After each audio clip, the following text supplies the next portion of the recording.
Alfredo Jarife, experto en geopolítica, que está de nuevo con nosotros en Negocios Televisión. ¿Qué tal, Alfredo? Muy buenas tardes. Un placer, Sergio, a tus órdenes. Bueno, pues encantados de volver a tenerte por aquí en lo que está siendo, bueno, una semana muy importante en lo que refiere a la geopolítica, en un momento en el que Trump amenaza, Trump golpea con sanciones, intentaba alejar a Rusia de China, intentaba alejar a India de Rusia. Parece que consigue lo contrario. Se ha hecho viral esta foto de Putin, Modi y Xi Jinping cogidos de la mano. ¿Qué mensajes está lanzando desde Shanghái, desde China? Bueno, mira, la cumbre de Tianjin ya es un proceso, tiene su dinámica propia, viene desde hace mucho. Si nos damos cuenta, el grupo de Shanghái fue creado en 2001 y su idea era luchar contra el terrorismo, la balcanización y promover la soberanía. Es un término muy fuerte que se manejó en Tianjin. Y curiosamente se da al unísono del 11 de septiembre del 2001 también en Estados Unidos. Y a partir de ahí estamos viendo pues un proceso en el que yo diría el bloque occidental, pero básicamente Estados Unidos, han caído en declive.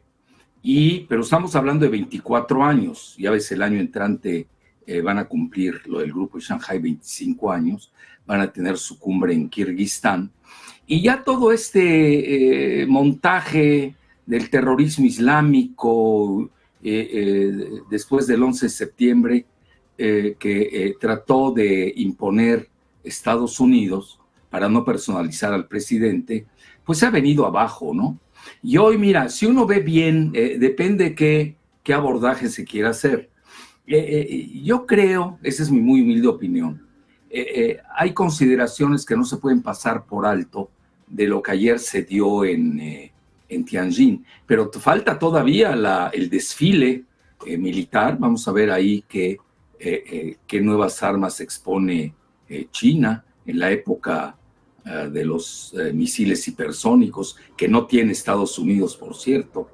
Y también vamos a ver la cumbre o el foro de Unión Asiática en Vladivostok, donde cierra con su discurso el presidente Putin. Bueno, ¿qué es lo que a mi juicio es la sorpresa? Pues es India, ¿no? Es decir, ya Rusia y China están muy avanzadas en su complementariedad geoestratégica. El espíritu de Alaska, a mi juicio, sigue vigente. Si uno analiza bien los discursos de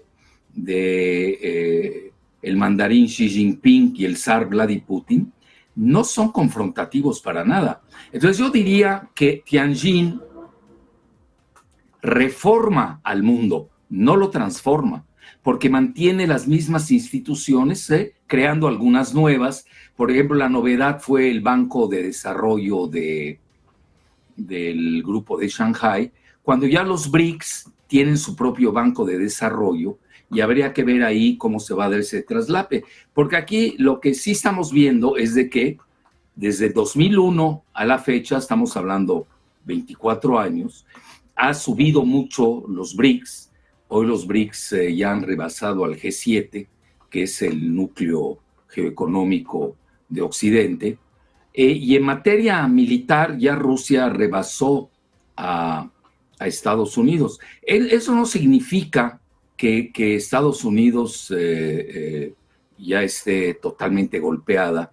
Como lo podemos decir, y me da mucha pena decirlo porque yo siempre fui eurocéntrico y eurófilo, pero yo creo que la gran perdedora, y hay que decirlo con todas sus letras, es Europa. Incluiría yo a la Gran Bretaña de la salida del Brexit como a la misma Unión Europea. Pero tampoco hay que perder de vista que en ese lapso de 24 años, China se montó como la primera superpotencia geoeconómica del planeta, si es que medimos el Producto Interno Bruto como poder adquisitivo, es decir, como lo que se llama en inglés Power Purchase Parity, ¿no? El poder de paridad de compra. Entonces, ¿qué tenemos hoy? Tenemos 4 países, en primer lugar, si es que abordamos la cuestión simplemente geoeconómica. China en primer lugar, Estados Unidos en segundo lugar, India en tercer lugar. Cuidado con India, por eso es la gran sorpresa. Yo creo que el cisne negro aquí fue India. Y luego en cuarto lugar Rusia, que ya dejó atrás a varias de las potencias excoloniales de la Unión Europea, incluyendo a la Gran Bretaña del Brexit. Entonces, mira, está muy claro el panorama, es una dinámica que ya venía con su proceso, BRICS subiendo, el G7 cayéndose. Basta ver hoy las tres grandes economías de Europa están literalmente pues con serios problemas. El mismo Merz, ya sabes que él es ex empleado de BlackRock, el Merz pues ya diciendo que ya la cuestión de la ayuda social debe ser quitada, lo cual obviamente le va a perjudicar en las elecciones, y lo estamos viendo en los sondeos de opinión, donde AfD ya supera a la coalición tanto del Partido Socialdemócrata como del Partido Conservador allá en Alemania. Lo mismo está sucediendo en Gran Bretaña, ya Miguel Farage, muy ligado a J.D. Vance, el vicepresidente, y al presidente Trump, pues incluye, ya está por encima de Starmer, quien está haciendo agua con todo su gabinete y su economía a grado tal que van a pedir hasta ayuda del Fondo Monetario Internacional. Y Francia, que es un tema aparte porque ya está entrando en una grave ingobernabilidad, más allá de su crisis financiera, su probable entrada a la recesión, y tienen el 8 de septiembre con Bayrou, el primer ministro, puede ser que tengan una moción de censura. Entonces, los únicos, curiosamente, países que se están salvando solamente desde el punto de vista económico son España e Italia, y el resto pues no tiene buen desempeño. Entonces, mira, el mundo está muy claro. Yo no estaría muy a favor de los ditirambos de ayer. Por ejemplo, escuchaba yo al consultor militar ruso Martillanov, que ya habla de un nuevo orden mundial, ya el entierro de Europa, quizás sí lo acepte, el entierro también de Francia, pero no es tan fácil quitar a Estados Unidos de la ecuación. Todavía hay Estados Unidos para largo, va a jugar un papel todavía relevante por una sencilla razón. Igualmente, Alexander Dugin, que ya ves que muchos dicen que es el ideólogo de Putin, lo cual no es cierto. Su padre perteneció a los servicios secretos rusos, y él sigue manteniendo esa relación con los servicios secretos rusos. Es decir, ser ideólogo de Putin no es una cosa tan sencilla, ¿no? Pero de todas maneras sí tiene el pulso del Kremlin, y ayer igualmente había pues un festejo, ¿no?, de esta troika de India, Rusia y China. No lo estoy diciendo en importancia. Aquí, mira, como tú abordaste el inicio, el grave error de los demócratas con los Clinton, Obama, Biden, Nancy Pelosi, John Kerry, etcétera, el mismo Brzezinski, que estaba todavía vivo, que era el asesor del Partido Demócrata, cometieron el peor error de su vida. Empujaron a Rusia a los brazos de China. Bueno, y hoy que estamos viendo, a mi juicio, Estados Unidos, con estas tarifas, no midieron los alcances geoestratégicos o pensaron que se iban a someter a India, y estamos viendo que el error de cálculo es que empujaron a India, más que a los brazos de Rusia, en los que ya estaba desde el punto de vista militar y de la seguridad, lo lanzaron a los brazos de China, que eso es todavía más duro, ¿no? Porque aquí ya ves todos los datos que se han manejado. Estamos hablando de las dos principales poblaciones del planeta que tienen bombas nucleares. India tiene 1.500 millones de habitantes, China 1.400 millones de habitantes. Ambos tienen bombas nucleares, pero no del nivel de Estados Unidos ni de Rusia. Aquí también hay que matizar con mucha precisión. Pero más que nada, lo que pesa aquí sí será esta cuestión, el tercer lugar, que no hay que perder de vista, de India como potencia geoeconómica a nivel global, y que pues va a tener su ponderación muy relevante frente a Estados Unidos. Ahora, ¿qué queda de Estados Unidos? Bueno, es muy sencillo. Estados Unidos es una superpotencia nuclear, guste o disguste, del tamaño, menor que Rusia ya, no tiene misiles hipersónicos, pero tiene buenos submarinos nucleares, quizás a la par de Rusia. Luego tenemos que es la máxima potencia de consumo del planeta, con 330 millones de habitantes, que pesan mucho, porque al final del día China, el sudeste asiático, le tienen que vender a alguien. Y mientras crece África, crece el Medio Oriente, a ver si crece Latinoamérica, pues le tienen que seguir vendiendo a la Unión Europea, que tiene 450 millones de habitantes, más los 70 que tiene Gran Bretaña.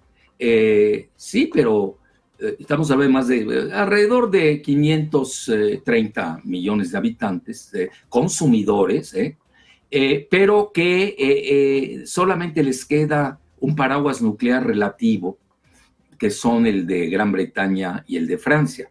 Mientras que si vemos a todos los que asistieron ayer, fueron 26 países, se dice fácil, que naturalmente sacan a Putin de su entrecomillado aislamiento. Hoy estoy viendo que al revés, empujaron a Estados Unidos a un aislamiento que tiene que pensar, y ahora la jugada que viene pues le pertenece a Trump. Por lo que yo veo, él no quiere la confrontación nuclear, al contrario, está a favor de la reducción de armas nucleares, con Rusia, a la que quiere incorporar a China. Entonces yo dejaría todavía la cuestión del espíritu de Alaska. Si uno se da cuenta en el lenguaje del presidente Putin, habla mucho de reforma. Eso es muy importante. Es decir, el mundo se reforma, no se transforma. Y ahí es donde yo veo que los ditirambos, conste que yo los admiro mucho, tanto a Martillanov, el consultor militar ruso, como a Alexander Dugin, yo creo que no están tomando en cuenta que todavía Estados Unidos pesa mucho, tiene su capacidad en el espacio de primer orden, con la NASA, el laboratorio de Livermore, también está muy bien en la cuestión de inteligencia artificial compitiendo con China, tiene a 330 millones de consumidores, que ese es el arma que está usando Trump.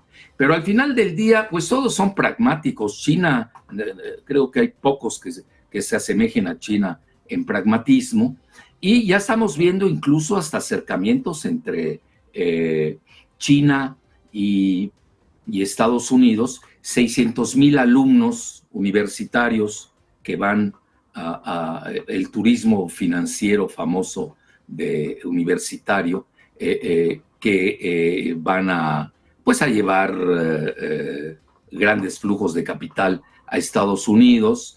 La próxima visita que ya aceptó el presidente Trump a su homólogo Xi Jinping, incluso hasta invitó, cuando tenía en la Casa Blanca, al presidente sudcoreano, que le comentó, bueno, nos vamos a ir junto a Beijing.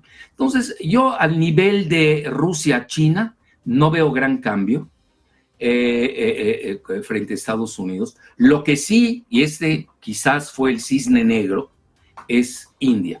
Y ahí van a venir, pues ya empezaron los sollozos, lágrimas, sin risas, en que ¿quién perdió a India?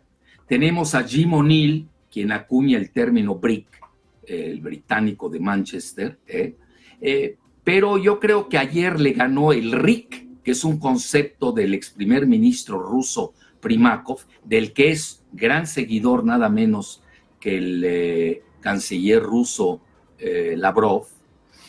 Ayer ganó Primakov, le ganó con este concepto que él tuvo desde 1997, cuando Rusia estaba literalmente en la lona con Yeltsin, cuando ya Clinton se había cansado de haberse burlado de él, incrustándolo a un G7 que luego se volvió un G8 que no era G8, porque no dejaban entrar a Rusia a las reuniones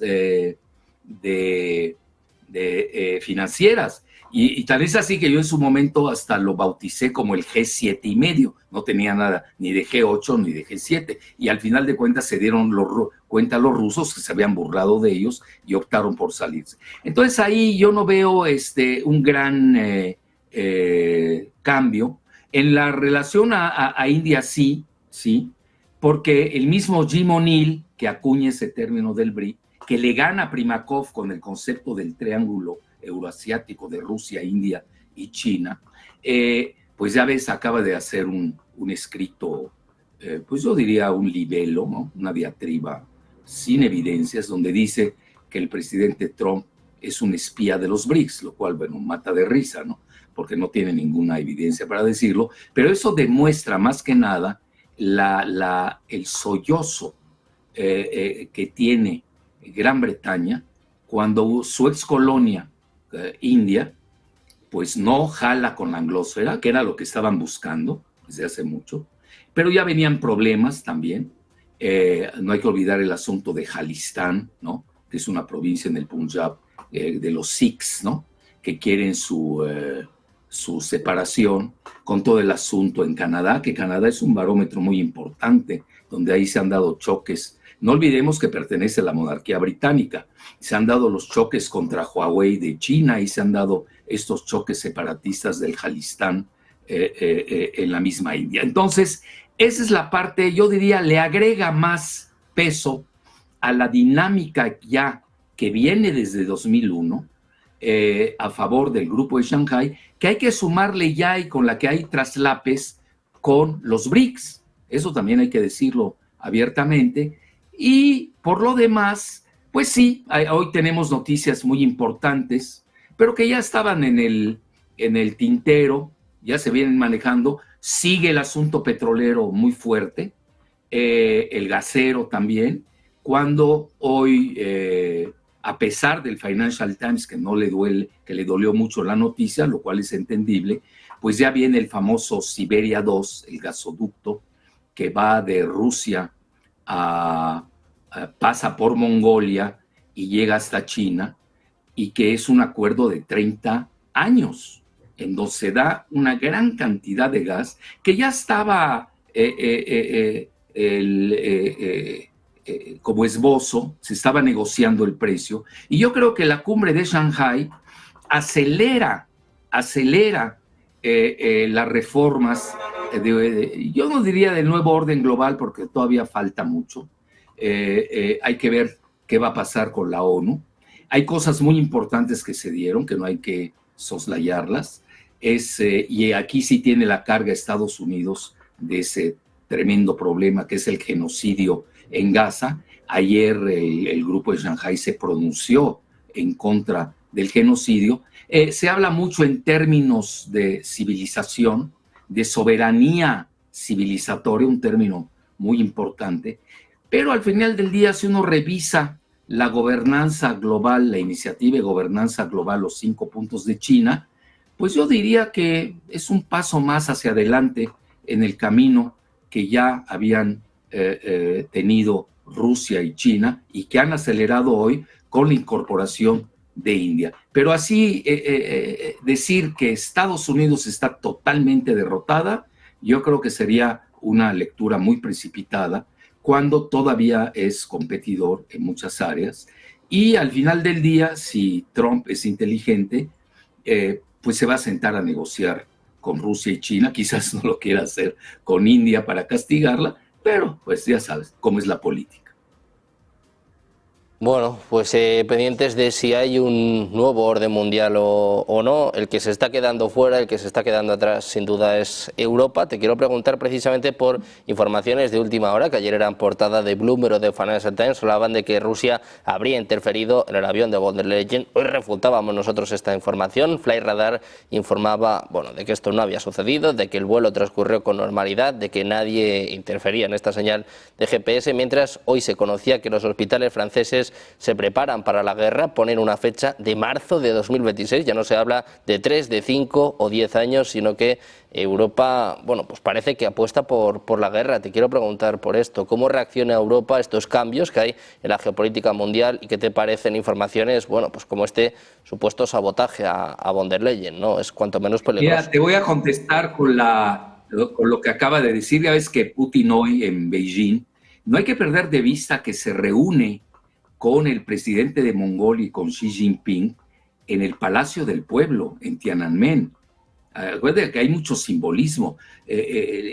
Estamos hablando de dos grandes civilizaciones como son Rusia e India, pero Rusia que no se queda muy atrás con toda su, pues todo ese grupo de San Petersburgo que hoy gobierna el Kremlin, todas esas señales que envían que son muy simbólicas. Mira, si lo vemos meramente a nivel simbólico, sí fue una apoteosis ayer de la cumbre de Shanghái.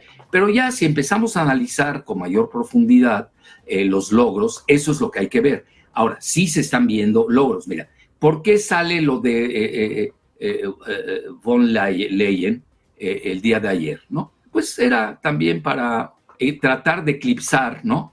Tratar de mostrar que Rusia es un país belicoso, ¿no? Lo cual pues no tiene ningún fundamento. Ya ves, hoy Putin se pasó un buen tiempo diciendo que no tiene ningún fundamento temer a Rusia, ¿no? En ese sentido. Y quizás, mira, te voy a decir algo que puede sonar un poco fuerte, pero quizás Trump y Putin se estén repartiendo a Europa. Y fíjate, hay una frase que acaba de decir Fico, el que ya ves lo balearon, que de eso se olvidan muchos en Europa, porque naturalmente él no estaba a favor de la operación bélica en Ucrania, ni de la incorporación de Ucrania, ni a la OTAN, ni a la Unión Europea. Entonces, hoy Fico dice algo muy bueno, ¿no? Digo, muy bueno para aquellos que son pro Grupo de Shanghái, donde dice que Europa es como un sapo, ¿no? En un hoyo. No se da cuenta de lo que está pasando a su alrededor.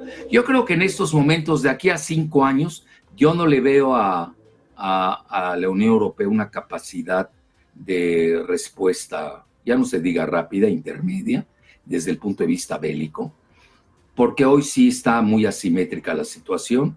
Y sin Estados Unidos, la Unión Europea realmente no pinta desde el punto de vista bélico. Ahí tendrías que quitar toda la ayuda de Estados Unidos, que se encuentra militarmente en Alemania, todo lo que maneja a nivel satelital, de surveillance, de vigilancia. Hay tantas cosas, ¿no? Y ahí es donde entra el espíritu de Alaska, que no hay que perderlo de vista. Es decir, no rompen Rusia y Estados Unidos, en eso no hay que equivocarse. Ayer incluso la portada del Global Times, que es el oficioso de China, muy cautelosa, ponía junto a la noticia, obviamente, de todo lo que es Shanghái, y bueno, del grupo de Shanghái, pero realizada en el puerto de Tianjin, manejaba que 80 años de alianza de China y de Estados Unidos no pueden ser desechadas, lo cual también es cierto. Es decir, ya han llegado a un punto que están en lo que yo llamaría el MAT, pero ya comercial, ya a nivel nuclear es ampliamente conocido ese concepto que se llama el Mutual Assured Destruction, ¿no? La destrucción asegurada mutua. Yo creo que China y Estados Unidos hoy están en ese punto MAD, pero desde el punto de vista comercial, donde China controla las tierras raras que tanto necesita el arsenal misilístico, balístico y nuclear de Estados Unidos, mientras que en apariencia Estados Unidos todavía controla gran parte de los chips, lo cual también ya está dejando atrás China con sus proezas recientes que ha tenido en materia de semiconductores. Entonces, ahí sí yo vería un MAD, pero a nivel comercial que tampoco les conviene. Y ya estamos viendo que hay acercamientos, incluso Trump lo comentó en la Casa Blanca, ya ves cuando lo estaban dando por muerto por toda esta desinformación. Vamos a entrar a una etapa de gran desinformación, porque tampoco hay que perder de vista que Occidente controla la propaganda del planeta. En esto no hay que equivocarse. Y lo de von Leyen, que ya le dicen von Leyen, ¿no? En inglés, ¿no? Mentirosa. Bueno, ella siempre ha sido un activo británico, ¿no? Desde que se fue a vivir a Gran Bretaña. Y el problema que yo veo detrás para Europa y también para Estados Unidos, que le va a golpear, y ahí es donde ellos van a tener que negociar este llamado nuevo orden mundial, que nada más estamos hablando de él desde el punto de vista de la seguridad y lo militar y quizás de los polos, ¿no? 3 o 4 polos a lo sumo. La cuestión financiera. Detrás de todo esto se perfila los 2,000 millones de billones. Escuchaste bien, Sergio. 2,000 millones de billones en derivados financieros que pueden estallar en cualquier momento. Ese es el grave problema hoy que enfrentan tanto, bueno, vamos a ponerlo en forma integral, pero que enfrentan Europa, ya Unión Europea con Gran Bretaña y Estados Unidos. Mientras que Rusia pues prácticamente no debe nada. Si tú te pones a ver en cuestiones financieras, es uno de los países que menos deuda tiene en el mundo. Imagínate mañana Rusia, con esta capacidad de palanca financierista que se maneja en Occidente, pues lo que podrá manejar a nivel de capitales. Hoy el acuerdo de Siberia II no es un acuerdo menor. Era lo que le daban a la Unión Europea, pues de manera casi regalada, y por el asunto de Nord Stream 2, todo lo que ustedes saben mejor que nadie y lo han difundido como nadie, pues naturalmente hoy, imagínate, la principal potencia geoeconómica de Europa, que es Alemania, hoy sufre pues grandes problemas económicos, a punto de entrar en recesión, despido masivo de empleados, una gran deuda, desindustrializándose, y ya era vasallo militar de Estados Unidos, pero no se había vuelto tan vasallo desde el punto de vista financiero y gasero de Estados Unidos, porque hoy tiene que pagar el gas que recibía de Rusia 6 veces más. Bueno, todo eso pesa, ¿no? Y ya ves también una noticia que, por ejemplo, eso también está dando mucho vuelo.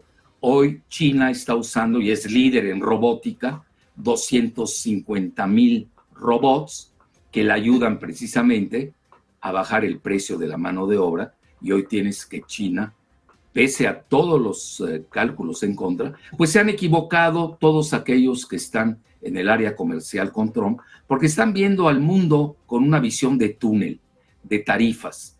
Cuando les conviene lo manejan desde el punto de vista geopolítico, ya lo hemos visto vis a vis de Brasil y de India, y cuando no, sí aprietan las tuercas con la cuestión tarifaria. Nada más que se les olvida a Peter Navarro, a Lutnick, a Bessent, todo el equipo de Trump, al mismo Trump, que una cosa es tratar, aniquilar, avasallar a países bananeros con los que han tratado, y otra cosa ya es enfrentarte a un país de la talla de India, que es el mayor país del mundo, que tiene una alta tecnología en software, que está muy bien pertrechada para la conquista del espacio, a grado tal que ni siquiera con combustible pesado, sino con carbón, ha hecho sus odiseas al planeta Marte y a la Luna. Entonces, ya aquí la relación con Rusia ya siempre ha existido, no hay que perder de vista eso.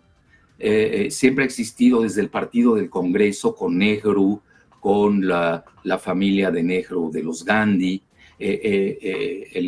pero también lo hemos visto con Narendra Modi, que es del partido Bharatiya Janata, que es un partido fundamentalista hindú.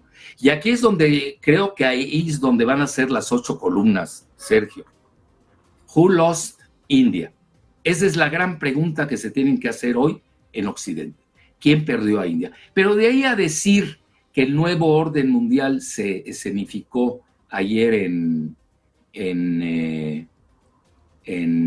Tianjin, yo no comparto ese punto de vista porque ya venía, es inexorable la capacidad que tiene la dinámica, el proceso que ya está en curso, que se refleja no solamente en la cuestión militar. La derrota de Ucrania es tremenda, ahí quizás inicia la nueva era, más que en Tianjin, a mi juicio, y también tenemos de que pues ya hay áreas donde se está escribiendo el futuro que ya es presente. Hoy tienes, mira, yo te diría, de los 64 rubros de tecnología de impacto o crítica, como le llaman, ya sabes que es un estudio de un think tank australiano que se llama ASPI, China lleva la delantera en 57. Entonces, ¿qué es lo que estamos viendo hoy? Si es que le damos una traducción de cronológica o de un cronograma. Estados Unidos lucha contra el tiempo, Rusia se acompasa al tiempo y China se adelantó al futuro. Bueno, pues veremos qué pasa con Rusia, con Estados Unidos, con China, sobre todo qué pasa con India, quién ha perdido, como dejaba la pregunta en el aire nuestro Alfredo Jarife, sobre todo, bueno, pues qué bando, qué posición va a tomar. Alfredo, un placer volver a tenerte por aquí, un placer volver a contar con tu análisis. Muchísimas gracias. Qué amable eres. Muchas gracias. Saludos. Un abrazo, Alfredo. Nosotros vamos a hacer una pequeña pausa y enseguida seguimos con más análisis, esperando a las 8 al discurso de Trump, hablando del Departamento de Defensa, hablando también de nuevos planes aeroespaciales de Estados Unidos. Veremos si se habla o no de su salud, de sanciones a Rusia. Hacemos una pausa y enseguida toda la información con Enrique Castilla.